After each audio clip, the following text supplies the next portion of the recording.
Good morning, students. Myself, Dr. Dushyant Pradeep, and you're watching me on my YouTube channel, that is Dr. Dushyant's Physics Class. That do not forget to subscribe the channel down here and also press the bell icon. Thank you. Let's start. What is Gaussian surface? तो कौन होती है Gaussian surface?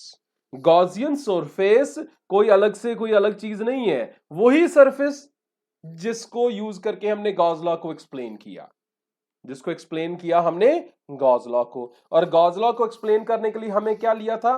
Closed surface ली थी। क्या ली थी? एक closed surface. तो बस गॉसियन सरफेस क्या होगी? It is an hypothetical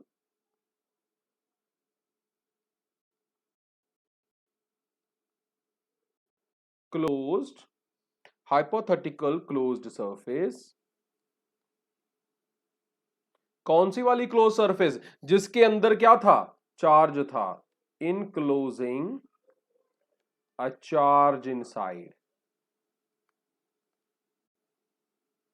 charge inside it. ठीक है, और उसके अंदर क्या था? चार्ज था। और ये किस लिए यूज होती है? इट इज यूज्ड किसके लिए? To evaluate. हमने निकाला था कुछ, इवैल्यूएट किसकी वैल्यू? किसको इवैल्यूएट किया था? इवैल्यूएट किया था इंटीग्रल को, इंटीग्रेशन किया था ना हमने, to evaluate the integral of the field of electric field. हमने, अगर आपको याद होगा तो लास्ट केसेस में हमने फ्लक्स कुछ इस तरह से निकाला था, integration of E dot D S था, ऐसा कुछ।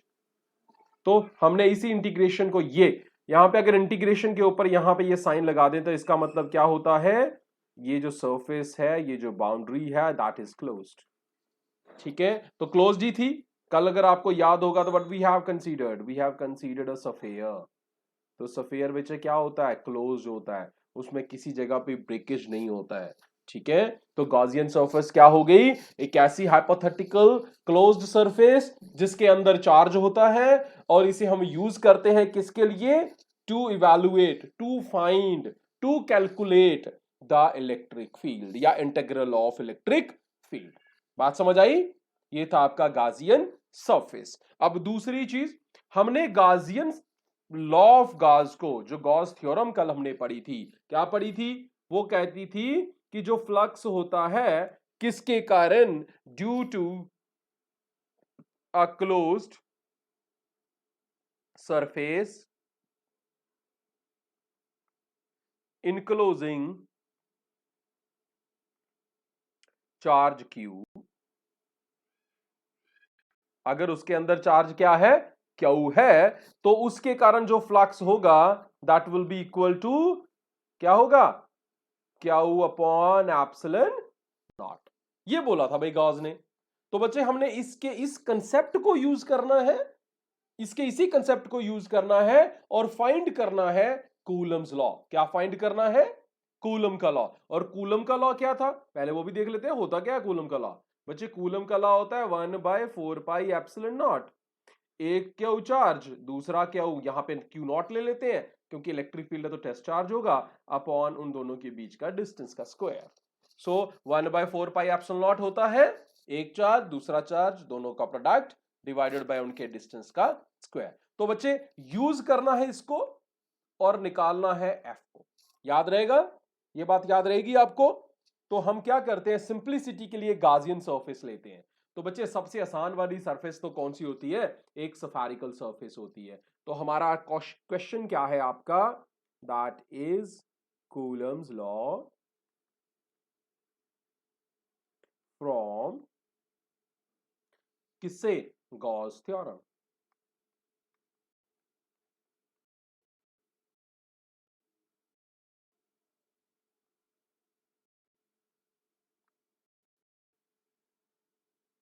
चलिए, तो सबसे पहला काम, एक गॉसियन सरफेस लीजिए। मुझे तो भाई इसका सरफेस, ये आ गया आपकी गॉसियन सरफेस। इस गॉसियन सरफेस जिसका रेडियस कितना है? आर रेडियस ले लिया मैंने इसका, ठीक है बच्चे। इस गाजियन सरफेस का आर रेडियस है और आपको पता है कि हम एक छोटा सा हिस्सा लेंगे इसका। मान लीजिए आपकी सरफेस है, उसका पूरे का एरिया है ए, मैं इसका एक छोटा सा हिस्सा ले लेता हूं डी ए, और यहां पे बेटा मुझे क्या करना है, एक एरिया वेक्टर बनाना है। एरिया वेक्टर की डिस्टेंस कहां, डायरेक्शन क्या होती है, नॉर्मली आउटवर्ड्स। कहां होती है, नॉर्मली आउटवर्ड्स। एक चीज आ गई। दूसरी चीज आर है, इस यहां पे आपके पास है चार्ज क्यू, अंदर चार्ज कितना है, क्यू है। क्यू के कारण जो बचे इलेक्ट्रिक फील्ड होगा, आपको पता है उस इलेक्ट्रिक फील्ड की डायरेक्शन कहां होती है, रेडियली आउटवर्ड, मैंने आपको बताया हुआ है, ठीक है। तो आपका सबसे पहला काम क्या है, कंसीडर करना है आपने, क्या करना है, कंसीडर अ गॉसियन सरफेस। कौन सी Gaussian surface, a sphere of radius R. Radius कितना ले लिया हमने, आर, ठीक है। एनक्लोजिंग चार्ज क्यू,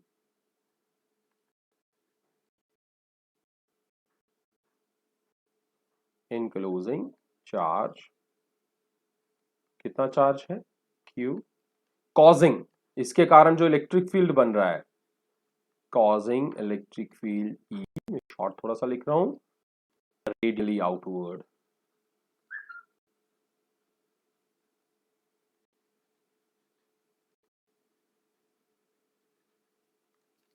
ठीक है, हो गया काम। अब ध्यान से देखो, अगर ई भी आउटवर्ड है, डीए वेक्टर जो है the is also normally outwards या नॉर्मल टू सरफेस। बच्चे आपको पता है ना, रेडियस भी सरफेस के नॉर्मल ही बाहर जाता है। जब रेडियस को हम सरफेस से बाहर एलोंगेट करते हैं, उसको इंक्रीज करते हैं बाहर की तरफ, तो हमेशा जो नॉर्मल रेडियस बाहर की तरफ जाता है, that is always perpendicular to its surface. ये भी 90 डिग्री बनता है, ये 90 डिग्री बनता है, और जो नॉर्मल किया है, ये नॉर्मल जो है बच्चे, ये भी 90 डिग्री बना रहा है। इसका मतलब क्या है, इसका मतलब है कि इलेक्ट्रिक फील्ड जो है that is parallel to D A vector. ये किसके पैरेलल है, डीए। क्यों, क्योंकि बच्चे सेम सरफेस है, सेम सरफेस के ऊपर दोनों परपेंडिकुलर है। बेटा एक ही सरफेस के ऊपर परपेंडिकुलर अगर दोनों हो, तो वो एक दूसरे के क्या पैरेलल होते हैं, वो एक दूसरे के क्या होते हैं, पैरेलल होते हैं। वो एक दूसरे के क्या होते हैं, parallel, perpendicular to the same surface और पैरेलल टू ईच अदर। चलिए अब हम करते हैं, यहां पे फ्लक्स निकालते हैं भाई, स्मॉल फ्लक्स निकालते हैं, छोटा सा फ्लक्स निकालते हैं, डी फाई। डन।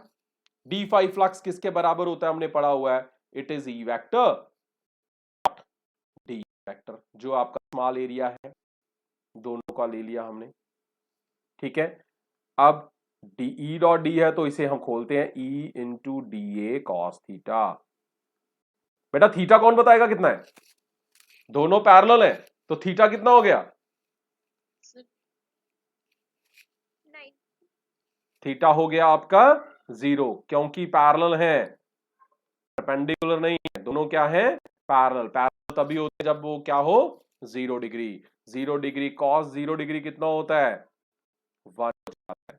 कॉस 1 हो गया, तो इसका मतलब है आपका फाई किसके बराबर बन गया, E into D A, E into D A बन गया आपका।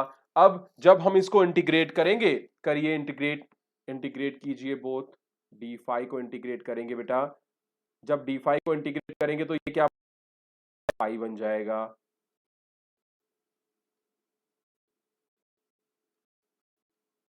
उस तरह इंटीग्रेट कीजिए, करेंगे ई आ गया बाहर, डीए को इंटीग्रेट करेंगे, डी है सरफेस एरिया है किसका, सफेयर का।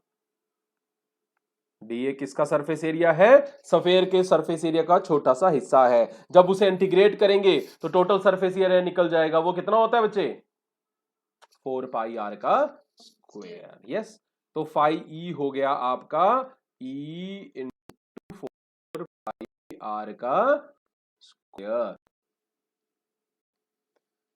ठीक है, अब गॉस लॉ क्या कहता है?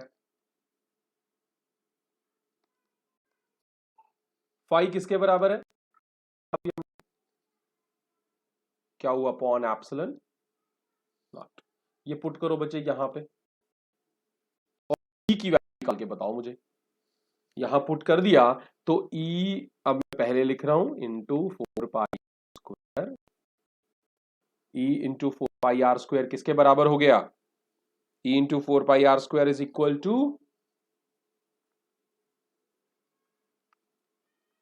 क्या अपॉन फाई ई जो था यहां पे, उसको मैंने दूसरी तरफ ले गया हूं और उसकी वैल्यू मैंने लिख दी। अब फाई की जगह वैल्यू आ गई क्यू अपॉन एप्सिलॉन नॉट, ये ई डॉट डी ए की वैल्यू आ गई। यहां से ई निकालिए, ये चला जाएगा इस तरफ 1/4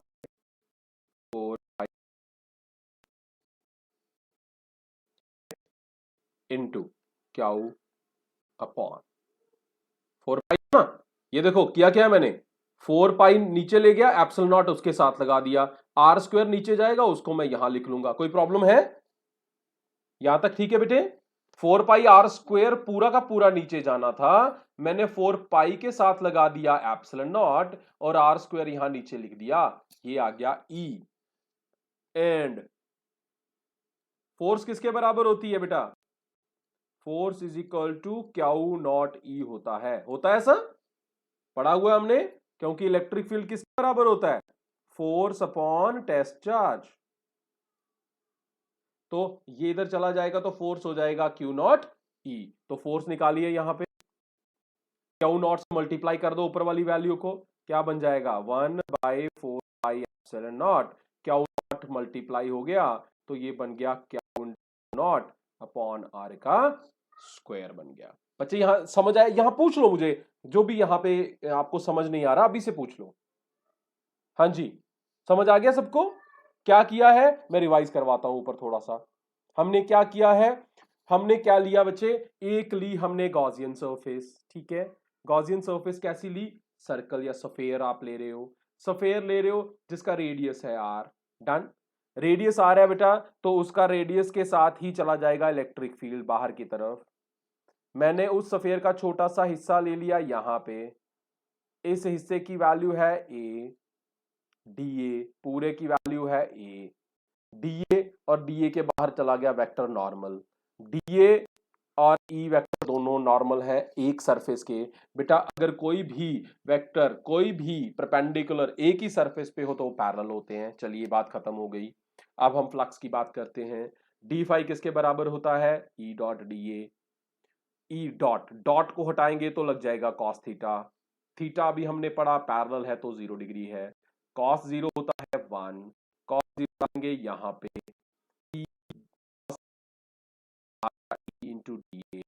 ठीक है, इंटीग्रेट करेंगे, जब इंटीग्रेट करेंगे दोनों साइडों को, इसको भी किया इसको भी किया, डी के साथ इंटीग्रेशन कट गई, बच गया सिर्फ फाई ई। इधर क्या है? ई इंटू डी ए, ई को मैंने बाहर ले लिया, अंदर बच गया डी ए। डी ए क्या है? सरफेस, छोटी सी सरफेस, जब इसको इंटीग्रेट करेंगे तो पूरा बन जाएगा। तो डीए को integration means total area, total surface area कितना होता है? 4 पाई आर स्क्वायर। तो बच्चे डीए की जगह आ गया 4 पाई आर स्क्वायर, ई उसके साथ मल्टीप्लाई हो रहा है, इधर बन गया फाई। कूलम कहता है, सॉरी गॉस कहता है कि फाई ई जो होता है वो किसके बराबर होता है? Q upon not a. मैंने दिया क्यू अपॉन एप्सिलॉन नॉट, इधर यही रहने दिया। अब 4 पाई आर स्क्वायर को मैं दूसरी साइड ले जाता हूं, वो वहां चला जाएगा डिनोमिनेटर के साथ। 4 पाई आर स्क्वायर नीचे चला गया, 4 पाई के साथ लगा दिया एप्सिलॉन जो नीचे था आगे ही, आर स्क्वायर को लिख दिया। तो बेटा ये बन गया ई। हमें निकालना है कूलम्स का लॉ। कूलम का लॉ होता है फोर्स। फोर्स हमें कहती है कि E is equal to electric field जो होता है बेटा, that is equal to force upon,